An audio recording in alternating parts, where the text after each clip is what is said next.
પશુપાલનને પ્રોત્સાહન આપવા માટે અનેક યોજનાઓ અમલમાં મૂકવામાં આવી રહી છે, જેના કારણે ગ્રામ્ય વિસ્તારોમાં ખેડૂતો અને યુવાનો આત્મનિર્ભર બનવાની દિશામાં આગળ વધી રહ્યા છે।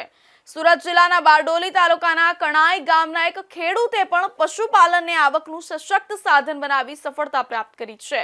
ગાય અને ભેંસના ઉછેર દ્વારા તેઓ દરરોજ 28 લીટર દૂધનું ઉત્પાદન કરી મહિને આશરે 38,000 રૂપિયાની આવક મેળવી રહ્યા છે। સરકાર તરફથી મળેલી સહાય અને સાધનોને કારણે તેમનો પશુપાલન વ્યવસાય વધુ સરળ બન્યો છે। આવો જાણીએ તેમની સફળતાની આ પ્રેરણાદાયક સફર વિશે। રાજ્ય સરકાર ગ્રામ્ય વિસ્તારોમાં પશુપાલનને પ્રોત્સાહન આપવા માટે વિવિધ સહાયકારી યોજનાઓ અમલી છે, જેનો લાભ લઈને સુરત જિલ્લાના બારડોલી તાલુકાના કણાઈ ગામના 48 વર્ષીય બળવંતભાઈ બહાદુરભાઈ પટેલ પશુપાલન દ્વારા સ્થિર આવક મેળવી આત્મનિર્ભર જીવન જીવી રહ્યા છે।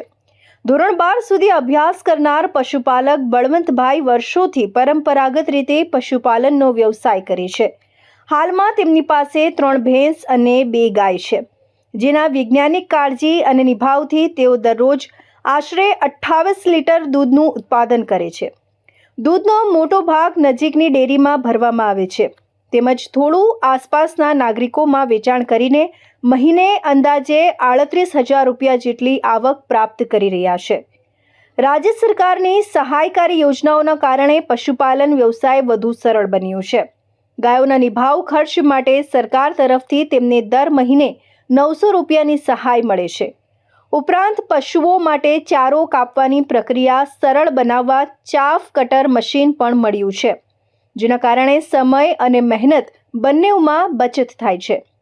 બળવંતભાઈ જણાવે છે કે મારા પરંપરાગત પશુપાલન વ્યવસાયને સરકારની સહાયથી વધુ સફળ અને સશક્ત બનાવ્યો છે। યોગ્ય સંભાળ અને મહેનતથી પશુપાલન દ્વારા સારી આવક મેળવી શકાય છે। ગ્રામ્ય વિસ્તારમાં સરકારની સહાય અને વ્યક્તિગત મહેનતનું ઉત્તમ પરિણામ બળવંતભાઈ પટેલ જેવા પશુપાલકો છે।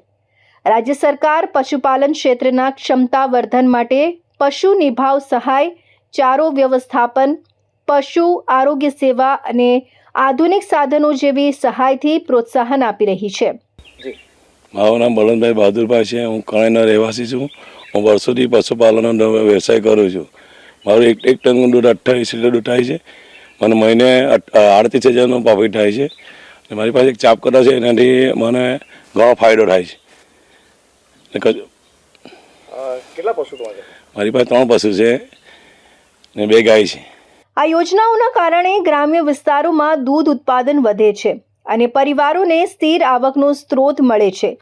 ચાફ કટર મશીન દ્વારા પશુઓ માટેનો ચારો સરળતાથી અને ઝડપથી કાપી શકાય છે। આ સાધનથી ચારો બારીક થાય છે, જેના કારણે પશુઓ તેને સરળતાથી ખાઈ શકે છે અને દૂધ ઉત્પાદન ક્ષમતા પણ વધે છે। પશુપાલકો માટે આ મશીન સમય અને શ્રમ બચાવતું ઉપયોગી સાધન સાબિત થાય છે। તો અત્યાર સુધીના મહત્વના સમાચાર, વધુ સમાચારો માટે જોતા રહેજો ઇન્ડિયા ન્યૂઝ ગુજરાત।